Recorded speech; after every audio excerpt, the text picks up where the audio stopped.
Hi friends, welcome to my channel. ಮುದ್ದು ಸೊಸೆ ನಾಳೆಯ ಸಂಚಿಕೆಯಲ್ಲಿ ಏನಾಗುತ್ತೆ ನೋಡೋಣ ಬನ್ನಿ.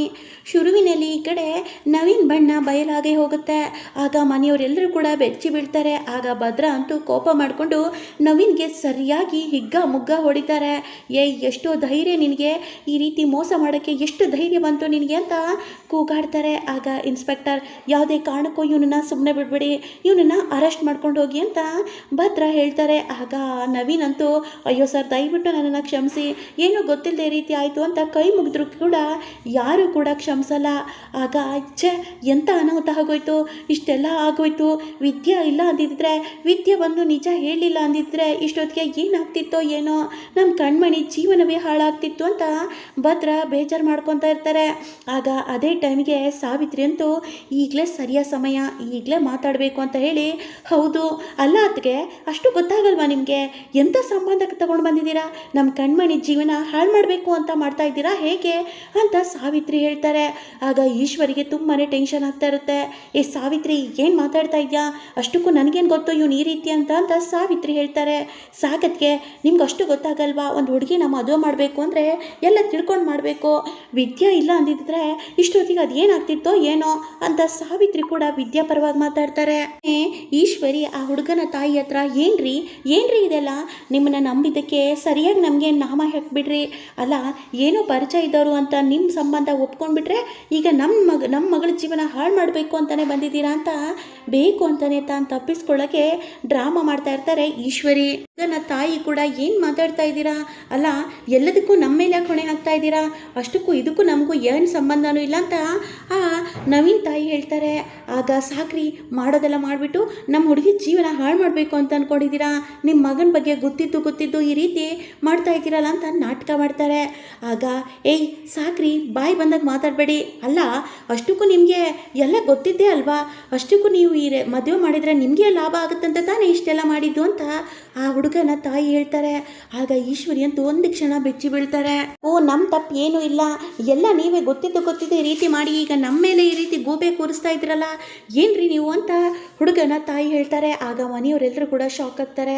ಆಗ ಶಿವರಾಮೇಗೌಡರು, ಈಶ್ವರಿ ಏನಿದಲ್ಲ ಅಂತ ಕೇಳ್ತಾರೆ. ಅಯ್ಯೋ ಬಾಬಾ, ನೀವೇನು ಯೋಚನೆ ಮಾಡಬೇಡಿ, ಇವ್ರು ಬಾಯಿಗೆ ಬಂದಾಗ ಮಾತಾಡ್ತಾ ಇದ್ದಾರೆ, ನಡಿ ಆಚೆ ಅಂತ ಹೇಳಿ ಈಶ್ವರಿ ಅವ್ರನ್ನ ಹೊರಗಡೆ ಕರ್ಕೊಂಡು ಹೋಗ್ತಾರೆ. ಎಲ್ಲಿ ಸ್ಥಾನ ಸಿಕ್ಕಾಕೊಂತೀನ ಅಂತ ತುಂಬ ಭಯದಲ್ಲಿ ಹೊರಗಡೆ ಕಳಿಸ್ಬಿಡ್ತಾರೆ ಆ ಹುಡುಗನ ತಂದೆ ತಾಯಿನ.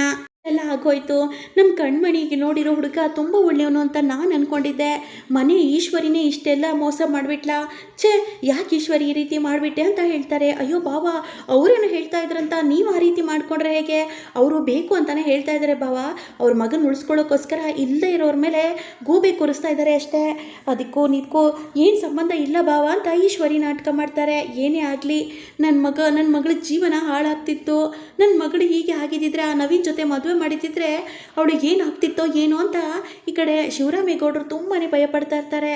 ಆಗ ವಿದ್ಯೆನೂ ಕೂಡ ಬಂದ್ಬಿಟ್ಟು, ಚಿಕ್ಕತ್ತೆ ಏನತ್ತೆ, ಅಷ್ಟಕ್ಕೂ ಇದೆಲ್ಲ ಗೊತ್ತಿದ್ದೇ ನೀವು ಮಾಡ್ತಾ ಇರೋದಾ, ಅಥವಾ ಏನು ಗೊತ್ತಿಲ್ವಾ, ನಿಮಗೆ ಗೊತ್ತಿರಬೇಕಲ್ವಾ ಎಲ್ಲ ವಿಷಯ, ಈಗ ತಾನೇ ಅವ್ರು ನವೀನವ್ರ ತಾಯಿ ಹೇಳಿದ್ರು ತಾನೇ, ಅಂದರೆ ನಿಮಗೆ ಈ ವಿಷಯ ಎಲ್ಲ ಗೊತ್ತಿತ್ತು, ಆ ಹುಡುಗ ಏನು ಅಂತ ಚೆನ್ನಾಗಿ ಗೊತ್ತಿದ್ದೆ ಕಣ್ಮಣಿಗೆ ಮದುವೆ ಮಾಡೋಕ್ಕೆ ಹೊರಟಿದ್ರ ಅತ್ತೆ, ಮಾತಾಡಿಯತ್ತೆ, ಯಾಕೆ ಸುಮ್ಮನೆ ಇದ್ದೀರಾ ಅಂತ ವಿದ್ಯೆ ಕೂಗಾಡ್ತಾರೆ. ಆಗ ಈಶ್ವರಿಗೆ ತುಂಬಾ ಭಯ ಆಗ್ತಾ ಇರುತ್ತೆ. ಈ 3 ಅಡಿ ಇದ್ದಾಳಲ್ಲ, ಇವಳು ಹಾಳಾದವಳು, ಇವಳು ಯಾಕಾದರೂ ಬಂದ್ಬಿಟ್ಲು ನನ್ನ ಜೀವನ ಹಾಳು ಮಾಡೋಕ್ಕೆ, ಒಂದು ನಿಮಿಷದಲ್ಲಿ ಮದುವೆ ಆಗಿದ್ದಿದ್ರೆ ಎಲ್ಲ ಮುಗ್ದೋಗ್ತಿತ್ತು, ಆಮೇಲೆ ಏನಾದರೂ ಆಗಿದ್ರೆ ತೊಂದರೆ ಇರಲಿಲ್ಲ, ಮದುವೆ ಆಗೋಕ್ಕಿಂತ ಮುಂಚೆನೇ ಎಲ್ಲ ಹಾಳು ಮಾಡಿಬಿಟ್ಲು ಅಂತ ಹೇಳಿ ಈಶ್ವರಿ ಅಂತೂ ಇಲ್ಲಿ ವಿದ್ಯೆ ಮೇಲೆ ಮನಸ್ಸಲ್ಲೇ ಬೈಕೊತಾ ಇರ್ತಾರೆ. ಅಮ್ಮಮ್ಮ ಕೂಡ ಇಲ್ಲೇ, ಈಶ್ವರಿ ನೀನೇ ಕೇಳ್ತಾ ಇರೋದು ಕಣೆ, ಯಾಕೆ ಮಂಕ್ ಬಿಡ್ದವ್ರ ಕಡೆ ನಿಂತ್ಕೊಂಡಿದ್ಯಾ, ಮಾತಾಡು, ನಮ್ಮ ಕಣ್ಮಣಿ ಜೀವನ ಬೀದಿ ಪಾಲಾಗ್ತಿತ್ತು, ಅಲ್ಲ ಕಣೆ, ಒಂದು ಸಂಬಂಧ ನೋಡುವಾಗ ಈ ರೀತಿ ನೋಡೋದಾ, ಅದು ನಮ್ಮನೆ ಮಗಳು ಜೀವನ ಏನಾಗ್ತಿತ್ತೋ ಏನೋ, ಎಲ್ಲದಕ್ಕೂ ನೀನೇ ಕಾರಣ, ಅಷ್ಟಕ್ಕೂ ಇಷ್ಟಕ್ಕೆಲ್ಲ ಹೇಗೆ ಒಪ್ಕೊಂಡೆ ನೀನು, ಹೇಗೆ ಸಾಧ್ಯ ಇದಲ್ಲ, ಮಾತಾಡು, ಈ ರೀತಿ ನಿಂತ್ಕೊಂಡ್ರೆ ಯಾರಿಗೆ ಅರ್ಥ ಆಗುತ್ತೆ ಅಂತ ಅಮ್ಮಮ್ಮ ಕೂಗಾಡ್ತಾರೆ. ಆಗ ಅದು ಅತ್ತೆ ಅಂತ ಈಶ್ವರಿ, ಅದು ನನಗೆ ನಿಜವಾಗ್ಲೂ ಅತ್ತೆ ಈ ರೀತಿ ಅವನು ಅಂತ ನನಗೆ ಗೊತ್ತಿರಲಿಲ್ಲ ಅತ್ತೆ ಅಂತ ಡ್ರಾಮಾ ಮಾಡ್ತಾರೆ ಈಶ್ವರಿ. ಸಾಕು ಸುಮ್ಮನೆ ಇರು ಈಶ್ವರಿ, ಮಾಡೋದೆಲ್ಲ ಮಾಡಿಬಿಟ್ಟು ಈಗ ಗೊತ್ತಿಲ್ಲ ಅಂತ ಹೇಳ್ತಾ ಇದೆಯಾ, ಅಲ್ಲ ಕಣೆ, ನಮ್ಮ ಕಣ್ಮಣಿ ಏನಾಗಬೇಕಿತ್ತು, ಒಂದು ವೇಳೆ ಅವನ ಜೊತೆ ಮದುವೆ ಮಾಡಿತಿದ್ರೆ ನಮ್ಮ ಕಣ್ಮಣಿ ಜೀವನನೇ ಸರ್ವನಾಶ ಆಗೋಗ್ತಿತ್ತು. ಅಯ್ಯೋ ದೇವ್ರೆ, ವಿದ್ಯಾ ಸರಿಯಾದ ಸಮಯಕ್ಕೆ ನೀನು ಬಂದುಬಿಟ್ಟು ನಮ್ಮ ಕಣ್ಮಣಿ ಜೀವನ ಕಾಪಾಡಿಬಿಟ್ಟೆ ಕಣಮ್ಮ. ಇಲ್ಲ ಅಂದಿದ್ರೆ ನಮ್ಮ ಕಣ್ಮಣಿ ಜೀವನ ಎಲ್ಲ ಹಾಳಾಗ್ತಿತ್ತೋ ಏನೋ ಅಂತ ಇಲ್ಲಿ ಅಮ್ಮಮ್ಮ ತುಂಬಾ ಕೋಪದಲ್ಲಿ ಈಶ್ವರಿಗೆ ಕೂಗಾಡ್ತಾರೆ.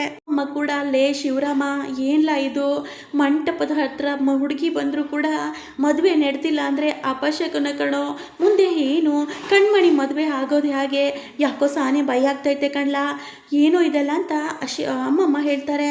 ಅವ್ವ ನನಗೂ ಕೂಡ ಅರ್ಥ ಆಗ್ತಾ ಇಲ್ಲವ, ದಾರಿನೇ ಕಾಣಿಸ್ತಾ ಇಲ್ಲವ ಅಂತ ಶಿವರಾಮೇಗೌಡರು ಹೇಳ್ತಾ ಇರ್ತಾರೆ. ಆಗ ಮೋಹನನು ಕೂಡ ಹೌದು ರೀ ಅತ್ತೆ ಹೇಳ್ತಾ ಇರೋದು ನಿಜನೇ, ಮದುವೆ ಮಂಟಪದ ಹತ್ರ ಬಂದುಬಿಟ್ಟು ಮದುವೆ ನಿಲ್ಲೋದಂದರೆ ಏನು, ನಾಳೆ ಕಣ್ಮಣಿ ಜೀವನಕ್ಕೆ ತೊಂದರೆ ಆಗುತ್ತೆ ಅಂತ ಇಲ್ಲಿ ಮೋಹನ ಕೂಡ ಹೇಳ್ತಾ ಇರ್ತಾರೆ. ಆಗ ವಿದ್ಯಾ ಅಂತೂ ಅಯ್ಯೋ ದೇವ್ರೆ, ಇವರಿಬ್ಬರು ಮದುವೆಗೆ ಒಪ್ಪಿಗೆ ಕೊಟ್ಟರೆ ಸಾಕು ಅಂತ ವಿದ್ಯಾ ಮನಸ್ಸಲ್ಲಿ ಅನ್ಕೊತಾ ಇರ್ತಾರೆ. ಇದ್ರೂ ಕೂಡ ಅದು ಅಣ್ಣ ಯಾವುದೇ ಕಾರಣಕ್ಕೂ ಮಂಟಪ ಬಂದಮೇಲೆ ಮದುವೆ ನಿಲ್ಲಬಾರ್ದು ಅಂತಾರೆ. ಹಾಗೆ ನನ್ನ ಪರಿಚಯದೊಂದು ಹುಡುಗ ಇದ್ದಾನೆ, ಅವನ ಜೊತೆ ಮದುವೆ ಮಾಡಿದರೆ ಹೇಗಿರುತ್ತೆ ಅಂತ ಸಾವಿತ್ರಿ ಹೇಳ್ತಾರೆ. ಆಗ ಶಿವರಾಮೇಗೌಡರು ಇಲ್ಲ ಸಾವಿತ್ರಿ, ಯಾವುದೇ ಕಾರಣಕ್ಕೂ ನನಗೆ ಯಾವ ಮದುವೆನೂ ಮಾಡಿಸ್ಬೇಕು ಅನ್ನಿಸ್ತಾ ಇಲ್ಲ, ಯಾಕಂದರೆ ಈಗಾಗಲೇ ಎಲ್ಲ ನೋಡಿಬಿಟ್ಟು ಮಾಡಿನೂ ಈ ರೀತಿ ಆಗಿದೆ ಅಂತ ಹೇಳಿದರೆ ನೋಡಿಬಿಟ್ರೆ ನಮ್ಮ ಇನ್ನೇನಾಗಬಹುದು, ಯಾವುದೇ ಕಾರಣಕ್ಕೂ ನನಗೆ ಏನು ಮಾಡಬೇಕು ಅಂತಲೂ ಕೂಡ ಗೊತ್ತಾಗ್ತಾ ಇಲ್ಲ, ಯಾವ ಸಂಬಂಧನೂ ಕೂಡ ಬೇಡ ಅಂತ ಶಿವರಾಮೇಗೌಡರು ಹೇಳ್ತಾರೆ. ಆಗ ಅಮ್ಮಮ್ಮ ಲೇ ಶಿವರಾಮ, ಹಾಗಂದ್ರೆ ಹೇಗೋ ಮದುವೆ ಮಂಟಪದಿಂದ ಹಾಗೆ ಹೋಗೋದಂದರೆ ಅರ್ಥ ಇದೆಯೇನೋ ಅಂತ ಅಮ್ಮಮ್ಮ ಹೇಳ್ತಾ ಇರ್ತಾರೆ. ಇನ್ನೇನು ಮಾಡು ಅಂತೀಯವ್ವ ನೀನು, ನನಗೇನು ಮಾಡಬೇಕು ಅಂತಲೂ ಕೂಡ ಗೊತ್ತಾಗ್ತಾ ಇಲ್ಲವ ಅಂತ ಶಿವರಾಮೇಗೌಡರು ಹೇಳ್ತಾರೆ. ಏನು ಬೇಡ ಅಪ್ಪಯ್ಯ, ಯಾಕೆ ಯಾವ ಹುಡುಗನು ಕೇಳೋದು, ನೋಡಿ ನಾನು ಅಂದ್ಕೊಂಡ ಹಾಗೆ ಕಣ್ಮಣಿ ಮತ್ತು ರಾಖಿ ಇಬ್ಬರು ಕೂಡ ತುಂಬ ಸಾನೆ ಪ್ರೀತಿ ಮಾಡ್ತಾವ್ರೆ ಅಂದಮೇಲೆ ಅವರಿಬ್ಬರು ಮದುವೆ ಮಾಡಿದರೆ ತಪ್ಪೇನು ಅಂತ ಇಲ್ಲಿ ಭದ್ರ ಹೇಳ್ತಾರೆ. ಆಗ ಸಾವಿತ್ರಿ ಏನು ಮಾತಾಡ್ತಾ ಇದೆಯಾ ಭದ್ರ ನೀನು, ನಿನಗೆ ತಲೆಗಿಲೆ ಕೆಟ್ಟಾಯ್ತಾ ಹೇಗೆ, ಅವನು ನಮ್ಮ ಮನೆ ಡ್ರೈವರು, ಅವನನ್ನು ಮದುವೆ ಮಾಡಿಸೋದಂದ್ರೆ ಹೇಗೆ ಅಂತ ಕೇಳ್ತಾರೆ. ನೋಡಿ ಯಾರು ಏನಾದರೂ ಹೇಳ್ಕೊಳ್ಳಿ, ಯಾಕಂದರೆ ಡ್ರೈವರ್ ಆದರೆ ಏನು, ಅವರಿಗೂ ಮನುಷ್ಯತ್ವ ಇದೆಯಲ್ವಾ, ನಮ್ಮ ಕಣ್ಮಣಿ ಪ್ರೀತಿ ಮಾಡಿದ್ದಾಳೆ ಅಂದಮೇಲೆ ಖಂಡಿತವಾಗ್ಲೂ ಅವನು ತುಂಬ ಒಳ್ಳೆ ಹುಡುಗ. ಲೇ ರಾಖಿ, ನೀ ನಮ್ಮ ಕಣ್ಮಣಿನ ತುಂಬ ಚೆನ್ನಾಗಿ ನೋಡ್ಕೊತೀಯಲ್ವಾ ಅಂತ ಕೇಳ್ತಾರೆ. ಆಗ ರಾಖಿ ತಲೆಯಲ್ಲಾಡ್ಸೋದನ್ನು ನೋಡಿ ಮನೆಯವರೆಲ್ಲರೂ ಕೂಡ ಖುಷಿ ಪಡ್ತಾರೆ. ಅಪ್ಪಯ್ಯ ದಯವಿಟ್ಟು ಅಪ್ಪಯ್ಯ ನನ್ನ ಮಾತು ಕೇಳಿ ಅಪ್ಪಯ್ಯ, ರಾಖಿ ಜೊತೆ ಕಣ್ಮಣಿ ಮದುವೆ ಮಾಡಿದ್ರೆ ಕಣ್ಮಣಿ ಸುಖವಾಗಿರ್ತಾಳೆ ಅಪ್ಪಯ್ಯ, ನನಗೆ ನಂಬಿಕೆ ಇದೆ ಅಪ್ಪಯ್ಯ ಅಂತ ಭದ್ರ ಹೇಳ್ತಾರೆ. ಆಗ ಶಿವರಾಮೇಗೌಡರು ಏನೋ ಮಾತಾಡದೆ ಸುಮ್ಮನೆ ಇದ್ದಾಗ ಆಗ ಅಮ್ಮಮ್ಮನೂ ಕೂಡ ಲೇ ಶಿವರಾಮ, ನಮ್ಮ ಭದ್ರ ಹೇಳೋದು ಅರ್ಥ ಐತೆ ಕಣ್ಲ, ಒಂದು ತಿಗಿತ ಯೋಚನೆ ಮಾಡು, ರಾಖಿ ತುಂಬ ಒಳ್ಳೆ ಹುಡುಗ, ನಾವು ನೋಡಿ ನಮ್ಮ ಕಣ್ಮುಂದನೇ ಬೆಳೆದಿರೋ ಹುಡುಗ, ಅಷ್ಟೇ ಏನು ದುಡ್ಡಿಲ್ಲ ಅಂದರೆ ಏನೋ ಅವನಿಗೆ ಒಳ್ಳೆ ಗುಣ ಇದೆ, ನಡತೆ ಇದೆ, ನಮ್ಮ ಕಣ್ಮಣಿನ ತುಂಬ ಚೆನ್ನಾಗಿ ನೋಡ್ಕೊತಾನೆ ಕಣೋ, ನನ್ನ ಮಾತು ಕೇಳು ಅಂತ ಅಮ್ಮಮ್ಮ ಹೇಳ್ತಾರೆ. ಆಗ ವಿದ್ಯಾನೂ ಕೂಡ ಹೌದು ಮಾವಯ್ಯ, ರಾಖಿ ಅಣ್ಣ ತುಂಬ ಒಳ್ಳೆಯವರು, ದಯವಿಟ್ಟು ಅವರಿಬ್ಬರು ಮದುವೆನ ಮಾಡಿಸಿ ಅಂತ ವಿದ್ಯಾ ಕೇಳ್ತಾರೆ. ಆಗ ಎಲ್ಲರೂ ಕೂಡ ಹೇಳಿದ್ದನ್ನು ಕೇಳಿ ಶಿವರಾಮೇಗೌಡರು ಒಪ್ಪಿಗೆ ಕೊಟ್ಟೇ ಬಿಡ್ತಾರೆ. ಆಗ ಕಣ್ಮಣಿಗೆ ತುಂಬಾ ಖುಷಿ, ಆದರೆ ಓಡ್ ಬಂದು ಭದ್ರನ ತಪ್ಕೊಂಡು ಅಣ್ಣ ಥ್ಯಾಂಕ್ಸ್ ಅಣ್ಣ, ಎಲ್ಲ ನಿನ್ನಿಂದನೇ ಆಗಿದ್ದು ಅಂತ ಖುಷಿ ಪಡ್ತಾರೆ. ಈ ಕಡೆ ಭದ್ರ ಮತ್ತು ಕಣ್ಮಣಿ ಮತ್ತು ರಾಖಿ ಮದುವೆ ನಡೆಯುತ್ತೆ. ಅದನ್ನು ನೋಡಿ ವಿದ್ಯಾ ತುಂಬಾ ಖುಷಿ ಪಡ್ತಾರೆ. ಕೊನೆಗೂ ಇವರಿಬ್ಬರು ಒಂದಾದ್ರಲ್ವಾ, ಅಷ್ಟೇ ಸಾಕು, ನಾನು ಎಲ್ಲೇ ಇದ್ದರೂ ನೀವಿಬ್ಬರು ಸುಖವಾಗಿರಬೇಕು ಅಂತ ಆಶೀರ್ವಾದ ಮಾಡ್ತೀನಿ ಅಂತ ಹೇಳಿ ವಿದ್ಯಾ ಅಲ್ಲಿಂದ ಹೋಗ್ತಾರೆ. ವಿದ್ಯಾ ಹೋಗ್ತಾ ಇರೋದನ್ನು ನೋಡಿ ಭದ್ರ ಇಲ್ಲಿ ತುಂಬಾ ನೊಂದ್ಕೊತಾರೆ. ಆಗ ವಿದ್ಯಾ ಹಿಂತಿರುಗಿ ಭದ್ರನ ನೋಡ್ತಾ ಇದ್ರೆ ಭದ್ರ ವಿದ್ಯನೇ ನೋಡ್ತಾ ಇರ್ತಾರೆ. ಭದ್ರಗೆ ವಿದ್ಯನ ಮೇಲೆ ತುಂಬಾ ಪ್ರೀತಿ ಬರ್ತಾ ಇರುತ್ತೆ. ವಿದ್ಯಾ ಅಂದ್ಕೊಂಡ ಹಾಗೆ ಕಣ್ಮಣಿ ರಾಖಿ ಮದುವೆ ನಡೆಯಿತು. ಭದ್ರ ಮತ್ತು ವಿದ್ಯಾ ಒಂದಾಗ್ತಾರಂತ ಮುಂದೆ ಕಾದು ನೋಡೋಣ. ವಿಡಿಯೋ ಇಷ್ಟ ಆದಲ್ಲಿ ಒಂದು ಲೈಕ್ ಮಾಡೋ ಮಾತ್ರ ಮರಿಬೇಡಿ guys. Thank you so much.